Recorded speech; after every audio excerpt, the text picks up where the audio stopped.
Welcome to Truth, Money, and Freedom. Today is Monday, May 6th, 2019.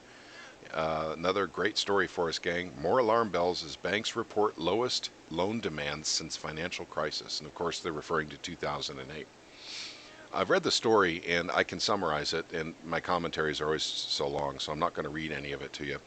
But basically, it's a situation where the banks just aren't getting the amount of foot traffic and loans going through them as they are used to. Well, actually, to me, that makes perfect sense because people are defaulting on their car loans and the housing market is slowing down. And is it slowing down because people don't want homes, or is it slowing down because homes are now too costly because of the interest rate hikes that we've been incurring for the last 2 years? And I suggest to you that, it's the latter. Interest rates have gone too high.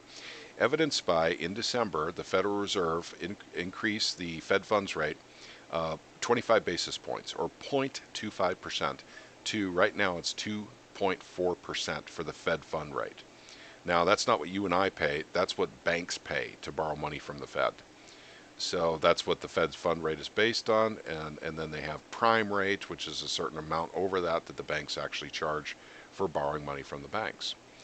Well, I'm going to submit to you that I think, and we'll talk about the alarm bells in just a minute here, I think we've hit a critical point in interest rates right now where they can't raise them anymore. I've talked about this in the podcast before. So this isn't new information to you. It's not new to me. But it is a very stark bit of common sense. So let's rewind the clock and go back to December. December, we were at 2.15, raised 25 basis points to 2.40. Oops, there goes the stock market. Oops, yield curve starts inverting in the bond market. That right there told us that literally that was the breaking point for our economy based on current interest rates and current financial conditions. Well, the Fed knew at that point they'd gone too far. And I know for a fact that basically the auto loan situation is directly tied to this as well because of the subprime market in autos. So, going to give you a little bit of critical thinking here. Because the Fed understands that 25 basis point hike literally pushed the system over the edge. And I do mean that quite literally, pushed it over the edge. They're going to have to start backing off on interest rates. Now, they're not going to say that right now. And also, too, the very fact of them that having to do that in the first place is reversing course on existing policy, which is normalizing rates to bring the economy fully back to where it was, before 2008, because we have never recovered from 2008. And by the way, I've got lots of great arguments for that. So if anyone wants me to, bring more information forward, just put something in the comment section. But I can prove that everything has been a magician's trick since 2008 to keep this whole system alive. And this is worldwide, not just here in the U.S. Lots of central banks have participated in this particular magic show. In December, when they raised rates and the stock market tanked and the bond yield curve started inverting, and then suddenly it came to a stop and it started coming back up again. Well, we already know what caused the markets to go back up. And that was banks loaning money to large businesses and corporations to buy back their own stocks, to raise the value of their stock. Because that's what it's all about anymore. They're not paying dividends. They don't have earnings to justify their share prices. That's all they have now is the price of the share. That's all that matters. It's like Enron 2.0. That's all Enron cared about. There was nothing behind that, smoke and mirrors. Enron went down, and the company was worthless. Their stock said they were worth like $60 billion or something like that. And that's back in 2001, when $60 billion used to be a lot of money. I digress. And by the way, that was a horrible joke. Sorry about that. But so we have this situation where the stock market has gone back to nearly its old highs. We did a parody video on it, in Truth, Money, and Freedom, American Man and I.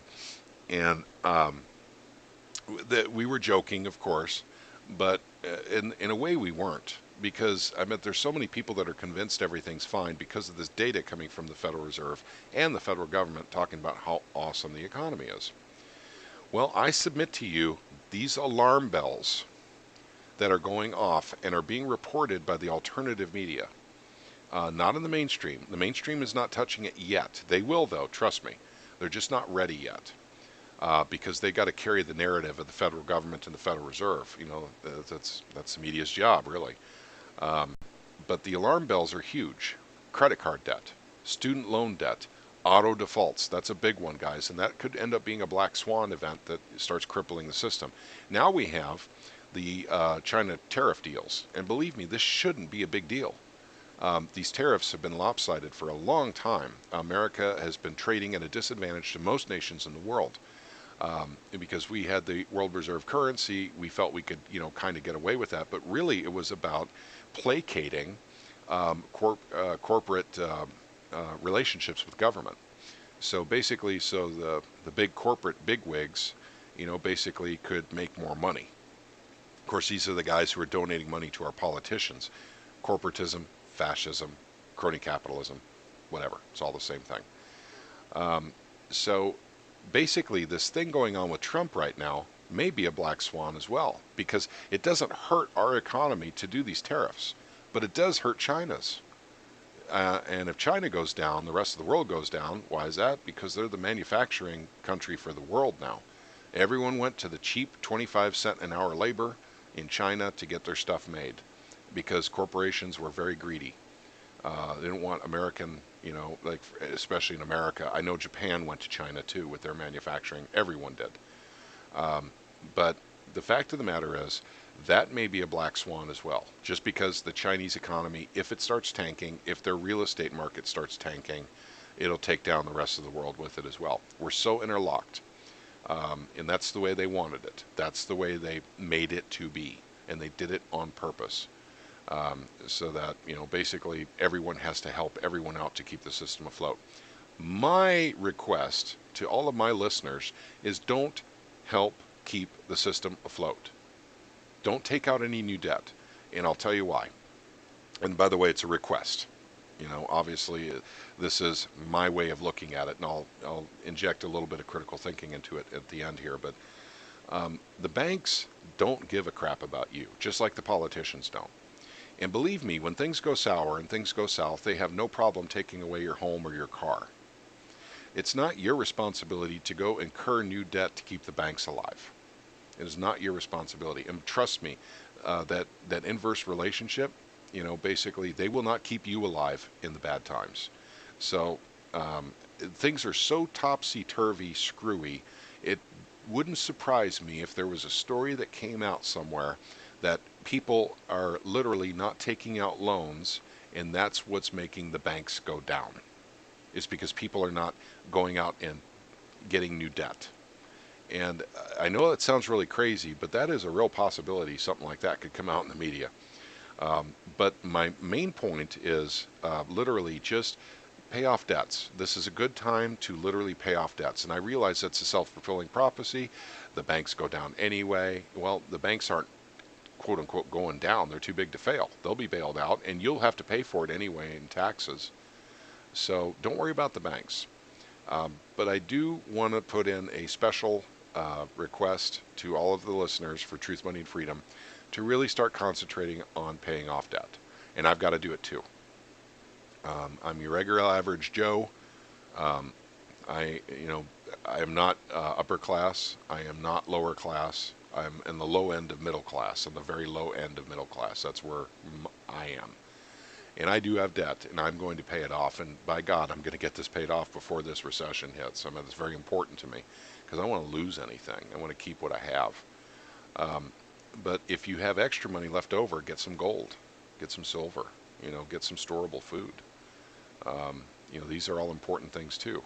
And we'll do podcasts about that again in the future. Why gold? Why silver? Why crypto? Why get a little bit of Bitcoin? And I'm not a silver purist. I'm not a Bitcoin purist.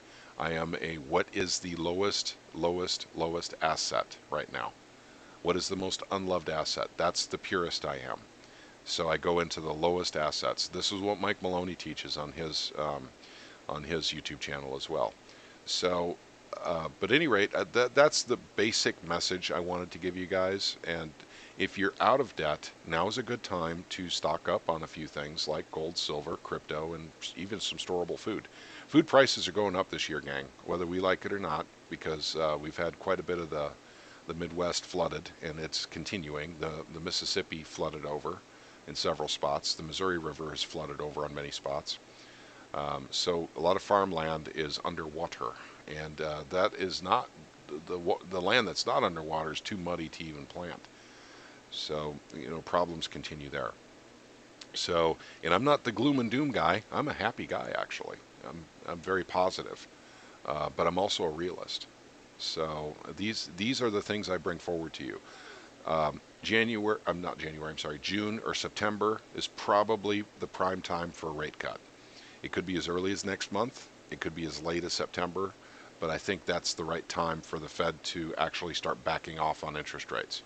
QE4 or QE Unlimited will probably start when we hit real close to zero or just below zero on the interest rates. And that's correct. I'm predicting that we're going to go below zero on our interest rates. Negative interest rates, like what lots of Japan did and lots of Europe did, is probably coming here too, gang.